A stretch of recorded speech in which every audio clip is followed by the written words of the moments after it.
Elle est partout, dans les jardins, sur les terrains de golf, les étagères de pharmacie, dans les centres de santé, les usines, les centrales thermiques. Efficace, écologique, étonnante, elle pourrait jouer la vedette, mais préfère se faire discrète. Sous des dehors sans éclat, la tourbe, puisqu'il s'agit d'elle, regroupe pourtant bien des qualités. Mais voyons d'abord ce qu'est la tourbe.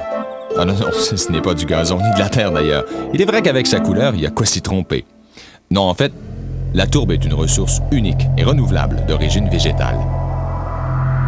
Née de la lente décomposition de fragments de mousse, les sphènes, dans un milieu privé d'air. La tourbe de sphènes que l'on retrouve en grande quantité au Québec n'est pas née de la dernière pluie. Bien souvent, son histoire remonte à plusieurs millénaires. Lorsque les derniers grands glaciers recouvrant le continent se retirent vers le nord, il y a entre 12 et 18 000 ans, les eaux issues de leur fonte créent de nombreux lacs et mers post-glaciaires.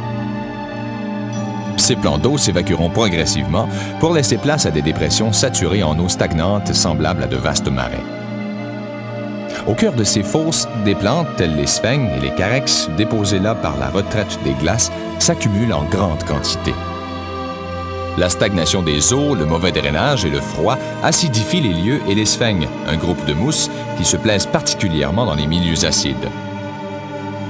Elles y croissent et s'y décomposent lentement durant des milliers d'années pour former ce que l'on nomme aujourd'hui les tourbières.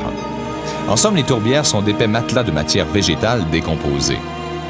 Et comme certaines d'entre elles atteignent 10 mètres d'épaisseur, on peut imaginer qu'elles ont commencé à prendre forme il y a plus de 6000 ans. Au Canada, les tourbières recouvrent près de 12% du territoire. Pourtant, les gisements de tourbe exploités ne représentent qu'un petit 0,014% de toute cette superficie, soit à peine plus d'un 10 millième de la surface totale. Au Québec, les principales régions productrices de tourbe se situent dans le nord et le nord-est, Bas-Saint-Laurent, Lac-Saint-Jean, Côte-Nord et Basse-Côte-Nord. Pas besoin de creuser pour récolter la tourbe. Puisque les tourbières s'apparentent à de vastes cuvettes gorgées d'eau, il faut plutôt les assécher. Une fois bien drainée, la tourbe est déchiquetée jusqu'à une profondeur d'environ 15 cm, ce qui favorise son assèchement par le soleil et les vents. Vient ensuite le temps de la récolte qui s'effectue à l'aide d'énormes aspirateurs tirés par des tracteurs. La tourbe recueillie est déposée en monticule à l'extrémité du gisement, puis transportée à l'usine pour y être ensachée dans des emballages de divers formats. La tourbe recèle des pouvoirs extraordinaires. Oui, un peu comme ça, directement rattachés aux propriétés qui la caractérisent. Parmi celles-ci, on sait que la tourbe est capable d'absorber entre 10 et 20 fois son poids en eau ou en gaz. Elle se décompose très lentement et n'abrite pas de bactéries, d'insectes ou d'organismes vivants potentiellement nuisibles. Enfin, elle est légère, facile à manipuler et à utiliser, en plus d'être renouvelable et, ça compte, bon marché. Avec autant de qualité, pas étonnant qu'on utilise la tourbe à toutes les sauces. Une façon de parler. L'horticulture, à elle seule, monopolise 95% de toute la tourbe récoltée en Amérique du Nord. Cependant, la tourbe n'est pas un engrais ou un fertilisant.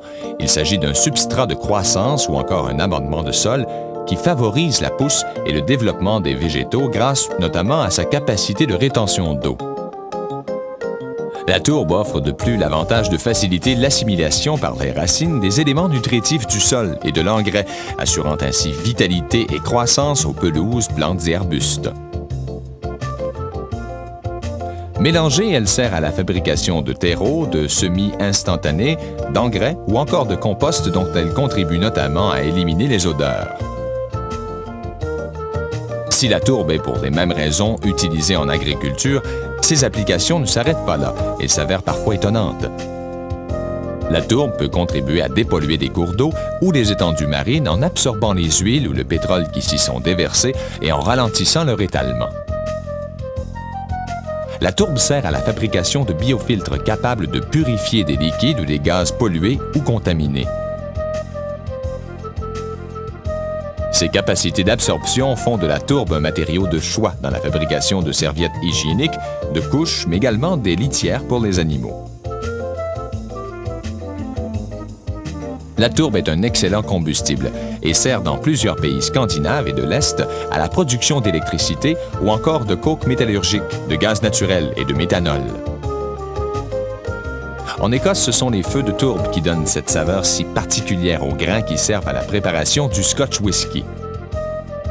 En Scandinavie, les fibres de tourbe sont incorporées aux fibres textiles pour la fabrication de vêtements. Dans certains pays, elle se fait même matériau de construction et sert à l'isolation thermique et acoustique des maisons. La tourbe possède également des vertus thérapeutiques. De nombreux centres de santé offrent bains et cataplasmes de tourbe afin, entre autres, de soulager les rhumatismes et l'arthrite ou encore de relaxer l'organisme. Renouvelable, non polluante, naturelle, la tourbe vaut son pesant d'or, mais elle est bien plus utile.